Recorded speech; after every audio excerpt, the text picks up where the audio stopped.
Welcome back in our YouTube channel Moral English Guru. In this video we are going to learn appreciation of the poem or brainstorming activity part 4 from the poem The Inchcape Rock by Robert Southey. And friends, if you are new here and haven't subscribed this channel yet, please subscribe the channel and press bell icon to get the notifications of all upcoming videos. So let's begin brainstorming activity part 4. And friends, syllabus of 12th English up to 2.3 and syllabus of 10th English up to 2.3 is available in the form of videos, and the link is given in the description box. So let's begin brainstorming activity part 4, appreciation of the poem The Inchcape Rock by Robert Southey. Question number A5 मधलं पहिलं, write an appreciation of the poem The Inchcape Rock.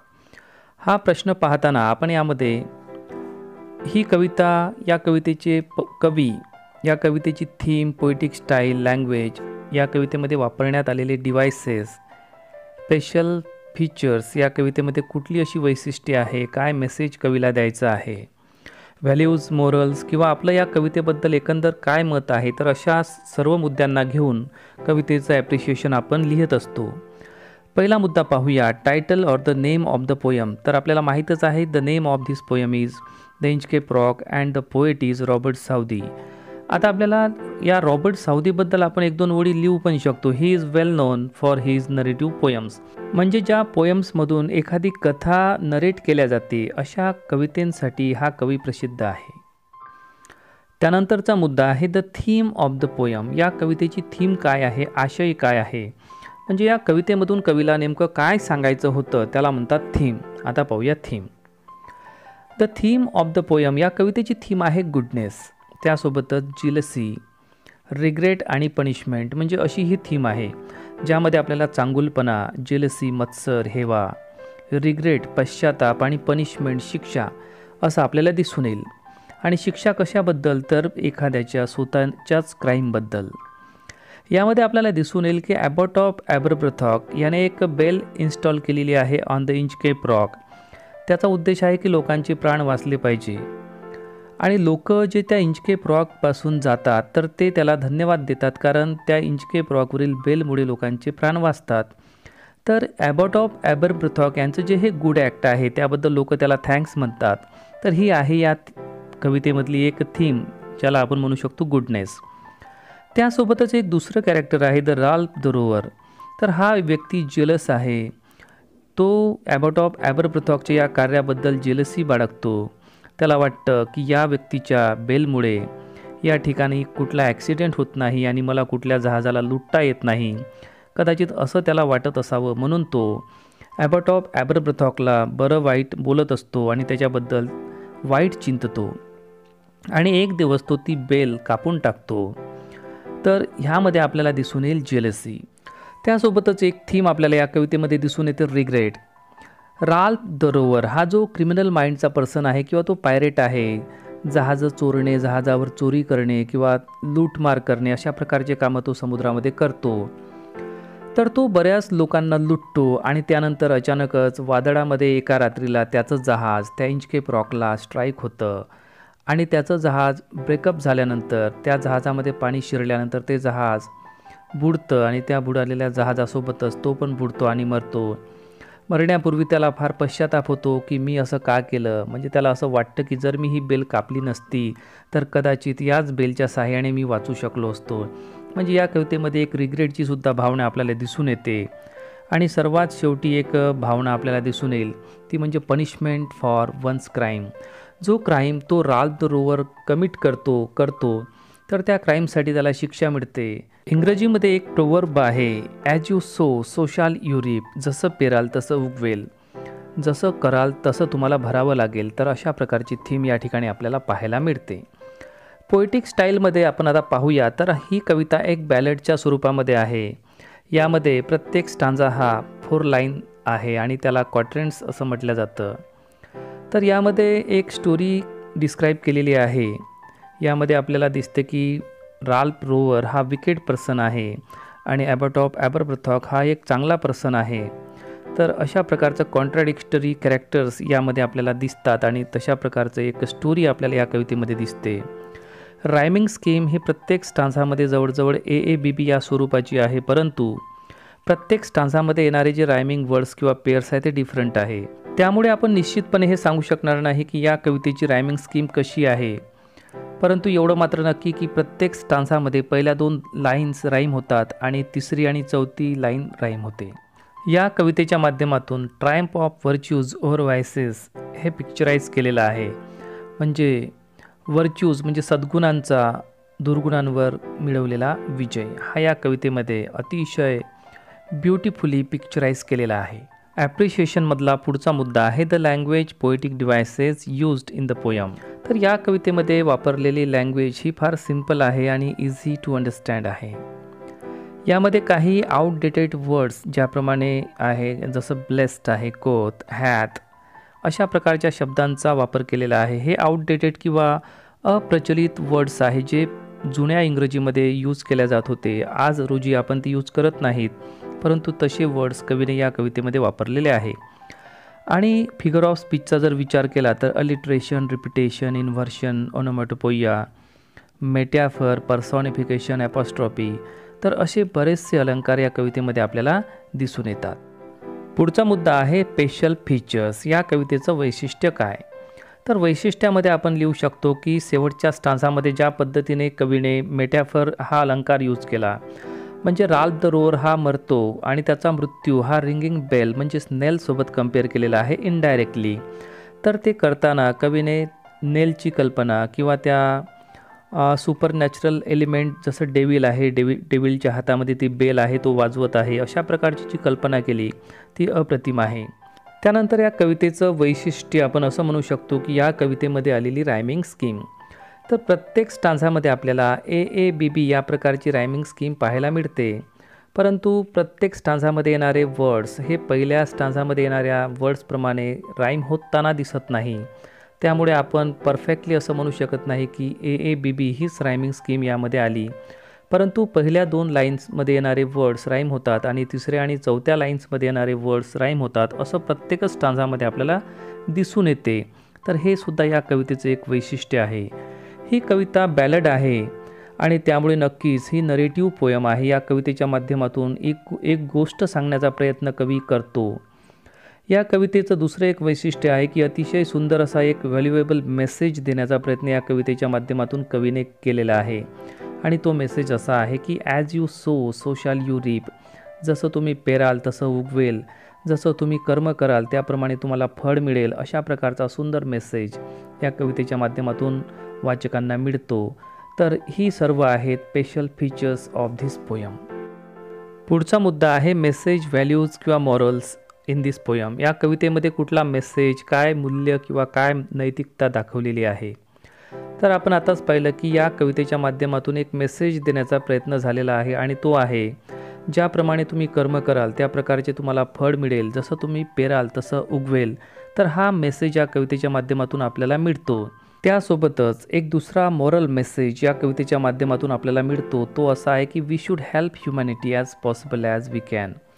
आपल्याच्यानं जेवढं शक्य होईल तेवढं आपण मानव प्रजातीची सेवा करण्याचा प्रयत्न केला पाहिजे. आपण मानव आहोत, आपण मानवांप्रती चांगलं राहिलो पाहिजे, आपण पॉझिटिव्ह असलो पाहिजे, त्यांच्यासाठी सकारात्मक भावना, एक चांगली प्रेमळ भावना आपल्यामध्ये असली पाहिजे, असा मेसेज या कवितेच्या माध्यमातून आपल्याला परत मिळतो.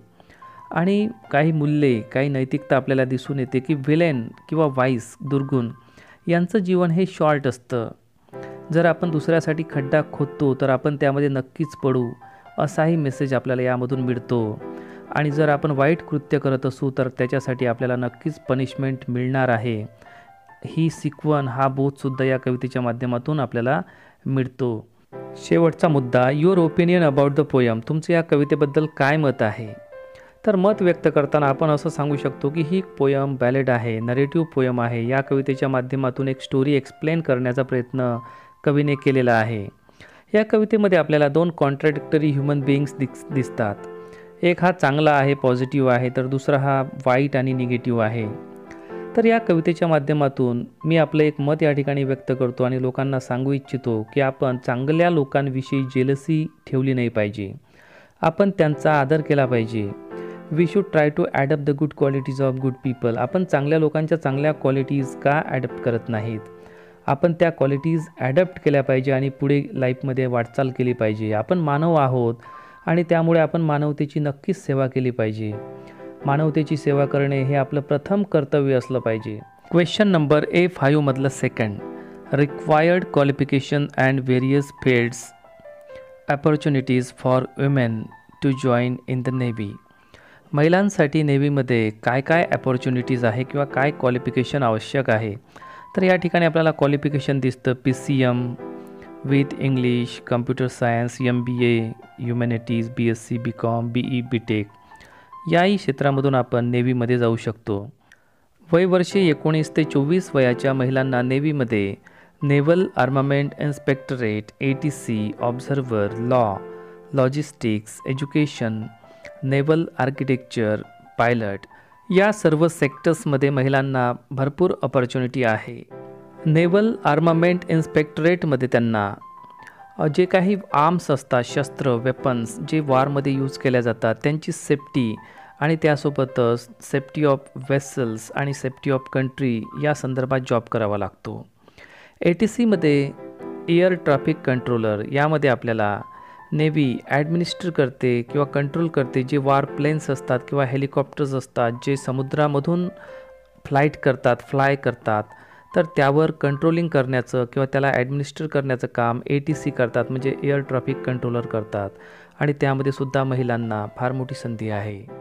त्यानंतर ऑब्झर्व्हर हे जे फील्ड आहे, तर या ऑब्झर्व्हरला त्याला जे काही कम्युनिकेटिंग इक्विपमेंट्स असतात, ज्या इक्विपमेंटच्या माध्यमातून कम्युनिकेशन केलं जातं, उदाहरणार्थ सोनिक, सोनार, रडार, तर याला हँडल करणे, या सर्व सिस्टीमला ऑपरेट करणे, अशा प्रकारची कामं ऑब्झर्व्हरला करावी लागतात. त्यानंतर दुसरं सेक्टर आहे लॉ.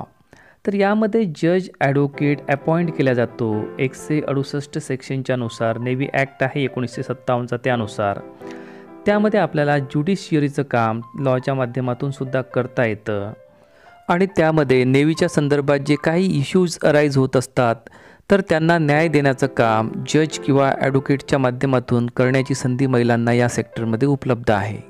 पुढचं सेक्टर आहे लॉजिस्टिक्स. लॉजिस्टिक्समध्ये आपल्याला प्लॅनिंग करावं लागतं, फोरकास्टिंग असतो, म्हणजे आपल्याला अंदाज घ्यावा लागतो, एक्झिक्युशन करावं लागतं, काही बजेट निर्धारित करावं लागतो, त्यासोबतच काही इन्व्हेंटरी मॅनेजमेंट करावं लागतं. आपल्या जहाजाला जे काही डेली रनिंगसाठी आवश्यक गोष्टी आहेत, काही स्पेअर पार्ट्स आहेत, तर एकंदरच आपलं शिप जे आहे ते व्यवस्थित चाललं पाहिजे. त्याला किती पैसे लागतील, काय बजेट ठेवावं लागेल, कुठल्या गोष्टींवर आपल्याला लक्ष ठेवावं लागेल, या सर्व गोष्टींची जुळवाजुळव आणि या सर्व गोष्टींसंदर्भात फोरकास्टिंग, एक अंदाज बांधणे, या संदर्भातलं एक क्षेत्र आहे, त्याला म्हटलेलं आहे लॉजिस्टिक्स. तर याही ठिकाणी महिलांना प्रचंड संधी आहे. त्यासोबतच एज्युकेशनचं सेक्टर आहे, त्यामध्ये आपण एज्युकेशन ऑफिसरमधून काम करू शकतो आणि यामध्ये आपल्याला टीचिंग करावं लागतं विज्ञानावर, तंत्रज्ञानावर आणि सर्वायू ऑब्जेक्ट्स, म्हणजे जिवंत राहण्यासाठी जे काही ऑब्जेक्ट्स असतात ते कोणते असतात त्यांचं आपल्याला मार्गदर्शन करावं लागतं नेव्हल कॅडेट्सला. जे कॅडेट्स नवीन असतात, नेव्हीमध्ये जस्ट एंट्री करणारे मुली असतात, त्यांना आपल्याला मार्गदर्शन करावं लागतं. या नवीन कॅडेट्सला इन्स्ट्रक्शन द्यावे लागतात, ट्रेनिंगसुद्धा द्यावं लागतं. ज्यावेळेला हे लोक एखाद्या स्पेशलायझेशनसाठी ट्रेनिंग घेतात तर आपल्याला ट्रेनिंग ऑफिसर म्हणून सुद्धा आपण या एज्युकेशनच्या सेक्टरमध्ये काम करू शकतो आणि महिलांनासुद्धा या ठिकाणी संधी आहेच. त्यानंतर नेव्हल आर्किटेक्चर. जो नेव्हल आर्किटेक्चर असतो तो त्याच्या शिपला, त्याच्या वेसलला तो डिझाईन करू शकतो, त्याला क्वालिफाय करू शकतो की हे शिप योग्य आहे की अयोग्य. त्या शिपला तो कंट्रोल करतो, त्याला रिपेअर करतो, त्याचं काही कन्स्ट्रक्शन करतो. तर अशा प्रकारची विविध कामे नेव्हल आर्किटेक्चरला करावी लागतात आणि या ठिकाणी पुरुषांप्रमाणेच महिलांचं सुद्धा काम असतंच. पायलट. ज्याप्रमाणे पुरुष पायलट असतो त्याचप्रमाणे महिलासुद्धा पायलट असतात आणि ज्या लोकांना ॲस्पिरेशन आहे, आकाशामध्ये उडायची प्रचंड इच्छा आहे, ते लोक या क्षेत्रामध्ये येऊ शकतात. क्वेश्चन नंबर A5 मधलं third, colleges that provide education in oceanography. समुद्राविषयक एक शास्त्र आहे किंवा महासागरशास्त्र, ज्यामध्ये महासागराचा, समुद्राचा अभ्यास केला जातो.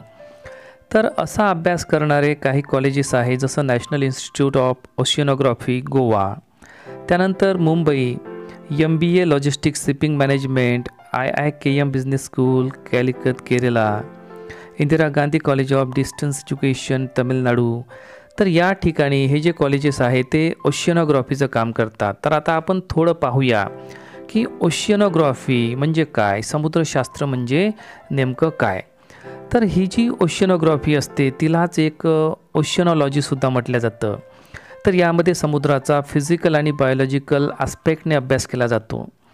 फिजिकल आस्पेक्टचा जर आपण विचार केला तर समुद्राचं जे एक्सपान्स असतं म्हणजे समुद्र हा किती मोठा आहे, अंडर वॉटर त्याचं टेम्परेचर किती आहे, त्यामध्ये कोणते हिल्स असतात, रॉक्स असतात, त्याच्या वेव्स कशा आहे, त्यामधून जे रूट्स आहे OH करण्याचे ते कसे आहेत, समुद्राची डेप्थ किती आहे.